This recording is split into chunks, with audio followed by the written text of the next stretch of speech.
Hello everyone. It is a gorgeous autumn day and we are at this beautiful mansion. Stunning there. I'm so excited to be here and thank you so much for being with me on this. So I have an opportunity to turn the camera around and ask our dear friend and anchor Mary Calvi some questions. She's been on this quest for several years and has uncovered some incredible historical facts here in our city, and it takes us to Morris-Jumel Manor. It's just incredible. But it's also in her debut novel.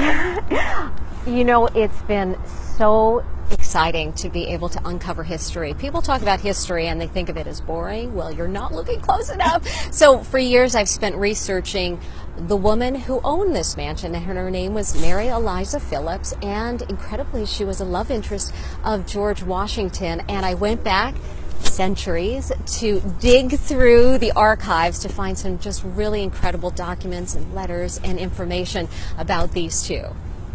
I'm looking that people are already joining us. Oh, thanks so much. Thank you so much. And be asking Mary questions because I'm going to be transcribing for you because we see you all, Danielle and Lisa. People are joining us. So let's first talk about where we are, so to give people some perspective. Sure. So this was all known as Harlem at the time, and at the time Mary Philipse owned this property. It was a huge estate called Mount Morris, and this home was built in the 1760s. Right now we're in Washington Heights, as all of you know, and I hope you visited this place because it's open to the public and you can go inside, and George Washington made it his headquarters in 1776 during the American Revolution. So he actually stepped foot on these grounds. So it would be really exciting for you to come in here. And this place is known for another reason. Lin-Manuel Miranda wrote part of Hamilton the musical right here, and we're going to go inside and give you a look at, and in the places where he wrote that. So before we do, because I've had an opportunity, Mary's been really nice enough to share this journey with me, and I thought it was incredible to know that this space nestled between New York and going up to Westchester. I'm just going to give you guys some perspective. I'm going to turn it around so everyone can see okay, terrific. Where we are. Yeah, take a look. So I went back to look at the original article and advertisement for Morris-Jumel. Oh, hello, everybody. Oh, look at everyone tuning in to say Isn't hi. it incredible, though, when you take a look at this mansion? It's just 3 floors, gorgeous rooms, it's all decorated. And so when the advertisement was put out, it was an estate in the land between rivers. So you have the Hudson River on one side and you have the East River on the other side. And that portico up there is a really interesting place too, because from there you can actually see the rivers. And if you turn it around, you can actually see that everything is built around it now, but it's just this hidden gem right here in New York City. So I encourage everyone to take a look. But this isn't the only place. There's so many other locations around New York that George Washington stepped foot in. I'm going to change this because apparently I'm not a very good camera person. They said, oh, when are I we took angled? It off. Is that better? Let's see what people say. Please change it back. You're sideways. You're upside down. Are we okay now? So yeah, so it is really a remarkable place. And why don't we take them inside? What do you think? That sounds good to me. Okay, let's do it. I want to make sure. Is that better? Talk to me. Better. Okay, good. Are we so okay? I'm going to make sure. Yeah. Are we angled the other way? Oh, I love that. I often do that. So I get it. Hi, everybody. Oh, thanks for chiming in and ask any questions that you would like. So it was several years that I did the research, and I did the research in places like Morris-Jumel Mansion, but also New York Historical Society, which is just incredible, the breadth of records that they have there. New York Public Library is another amazing place. Phillips Manor. There's a gorgeous place called the Sherwood House that please come visit in Yonkers. And that's really why I started this research. Is I'm from Yonkers, my husband's the mayor in Yonkers, and local lore was always that George Washington courted Mary Philipse. So let's go inside. Here we are, and here's Christopher Davalos. Thanks so much for having us. Great having you here at Manhattan's oldest house. Manhattan's oldest house. Absolutely. I mean, we really have to talk about that. But I was telling everybody some great information about how Lin-Manuel Miranda wrote 2 of the songs for Hamilton. He did, absolutely. Right here. Yep. So he wrote upstairs in Vice President Aaron Burr's room. He wrote major parts of the musical right here. He said he wanted to channel his inner Burr, and that's what he did. You know, people are thinking, good luck with that. Hip-hop musical about Hamilton? You know, but we obviously know how that turned out. How that turned out, yes. And I wanted to ask you about George Washington and the original owner of this mansion. Can you tell me a little bit about Mary Eliza? Yeah, so you have Colonel Roger Morris is a retired British colonel. He actually built this home as a wedding present for Mary Philipse. So this is kind of the intrigue about having you here, because in all truth, because she came from such a powerful family and a rich family, a lot of the money that was spent to build this house was actually probably her own money versus his money. So that's kind of interesting with that. You know, I went back to look, and I brought them over here, Chris, Sure. and I'll have you take a look here. So these are some of the old books that Mary Eliza is mentioned in from the 1800s, and one of them is, of course, Jared Sparks, as you know, Life of George Washington, as well as Washington Irving. And so what I was amazed at, oh, and here's the cover of the book that's coming out in February. But Washington Irving said quite a bit about Mary Eliza Phillips. You know, we don't hear about her these days, but she was talked about then, and it talks about George Washington, and that he was an open admirer of Miss Phillips is a historical fact. So I love reading a little bit about the excerpts from a number of those, and he called her a young lady whose personal attraction are said to have rivaled her reputed wealth as well. Love it. Isn't that just great? I love telling people, especially the aspect about that there was a man from Virginia, he rode 500 miles to court her, and then when I tell guests that are visiting that that was actually Washington, people are just like, whoa, Yeah, that's amazing. it is really a stunning story when you think about it. And as I started continuing to do the research, I realized there's this group of British officers who seemed to me kept George Washington away from Mary Eliza Phillips. And then there's this scathing article about George Washington that was in the in the papers on the front page of a number of the colonial newspapers, and it was written anonymously. And of course, no one's ever realized or researched who wrote that article, and I believe it has to do with those same British officers who are all vying for her hand in marriage. So interesting. And so Jared Sparks as well mentioned. Questions. Oh yes, I'd love to. So Yeah, well, you come with Sure. us. What really inspired you then to start doing this, Mary? What was it? Well, I first started researching Mary Eliza Phillips, as you know, Christopher, and he was the one who actually helped me get 2 years' worth of letters to Mary Eliza, and that really helped begin the research. But what I found was that Mary Eliza was really wronged during the American Revolution, and what happened to her was so wrong that it really enraged me, in fact, and really inspired me to continue to do the research, because I felt that she was betrayed, and that's what I found. I don't want to give up too much of the information right now, but that's what started it, and that just what continued me to keep on doing that. Why do you think that no one else has discovered this connection up until now? Yeah, that's a really good question, and I wonder it myself. You know, when I did the research, as you know, I did it starting from Mary Eliza Phillips, and I wonder if that's why that information was kind of in hiding. And if you do the research starting with her, you see these connections to George Washington, and it really just opens up a whole new world to you. And in fact, the other thing that I think helped is that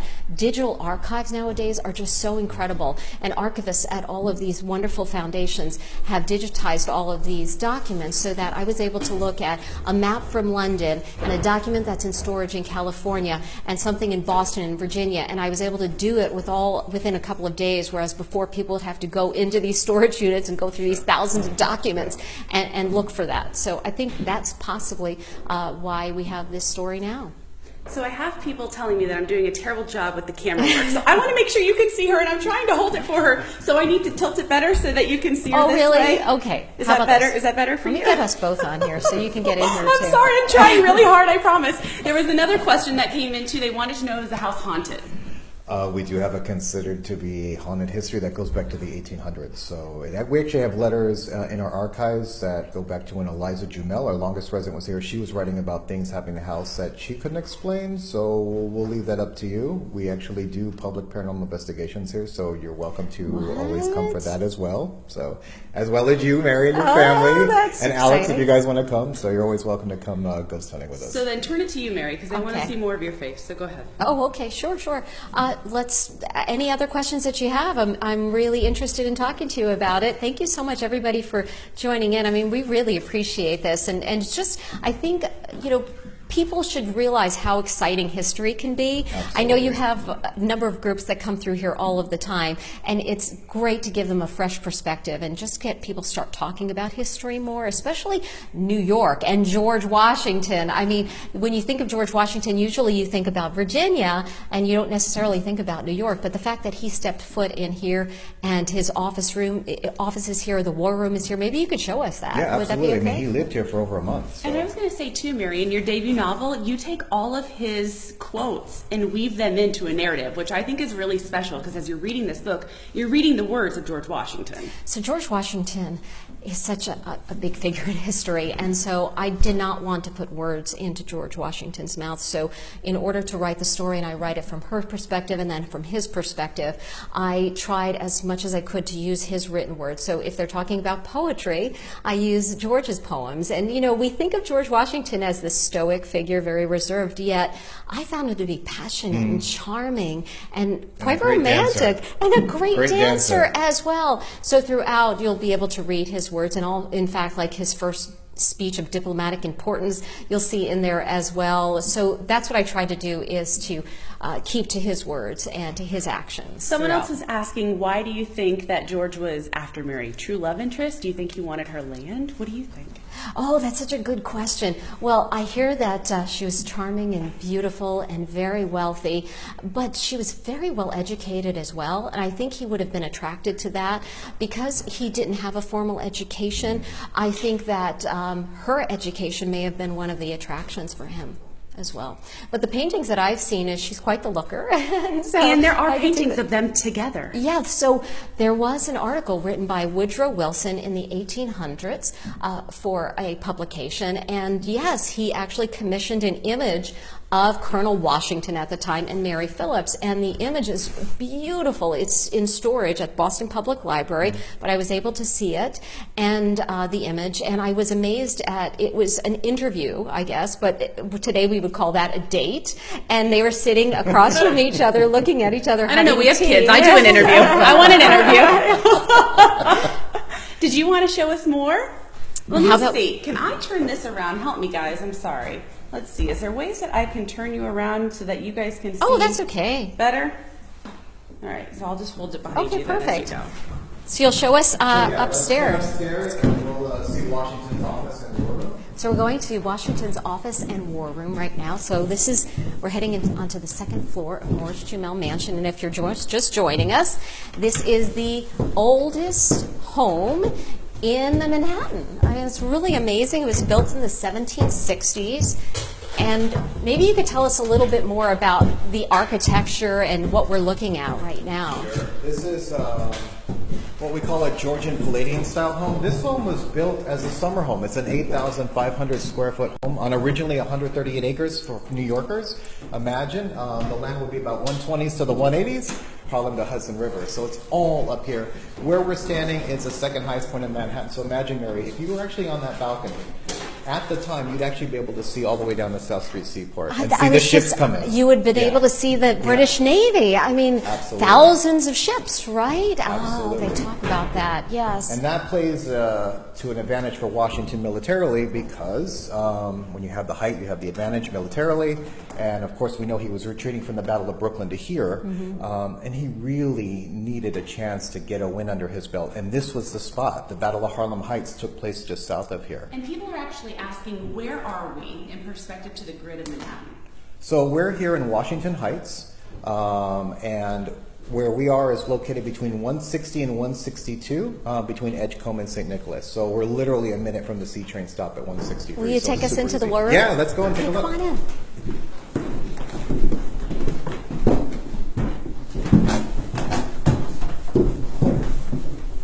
I'm trying. They're telling me the camera is too low again, but what I'm seeing doesn't look bad, so just keep giving me direction. And So this is how we have interpreted as Washington's office and war room.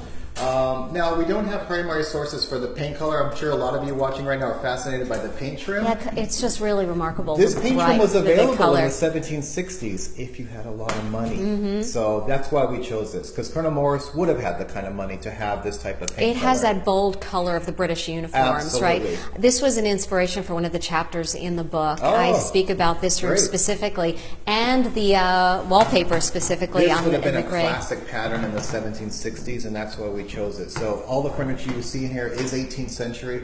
Of course, we don't have anything from the Morrises, because when he ended up moving to London, of course, he took his nice things out of here. So, and then whatever was left was probably used by different groups. We actually have all three major groups that were stationed here. So Continental Army, the British, as well as Hessians that were stationed here as well. I like what we have on the desk here. I do too.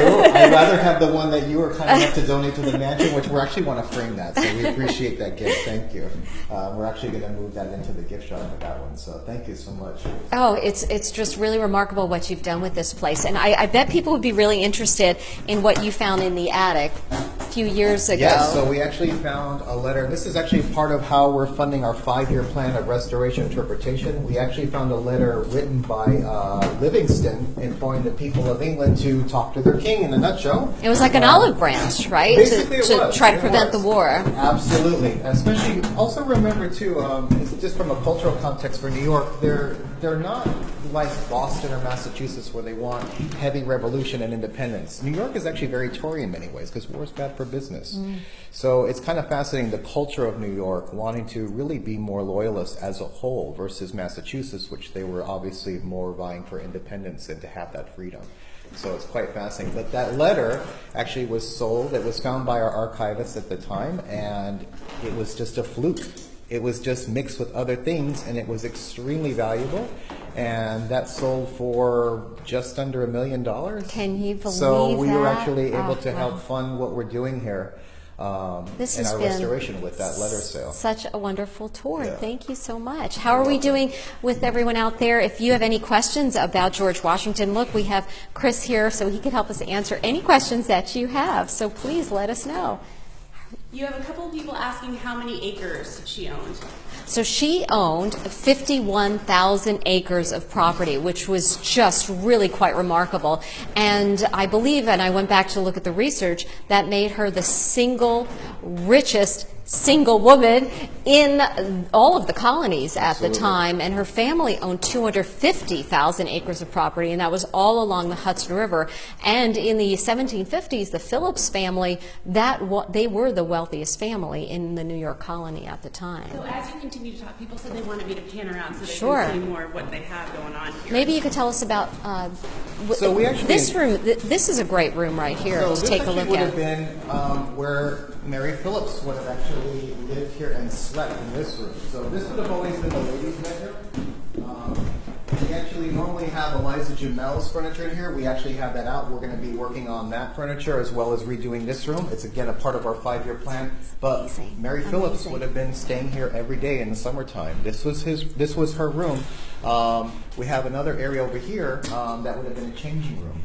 Imagine you'd have attendants to care for you because often you'd have to be sewn into your clothes back then. So yeah. To know, did George really have wooden teeth?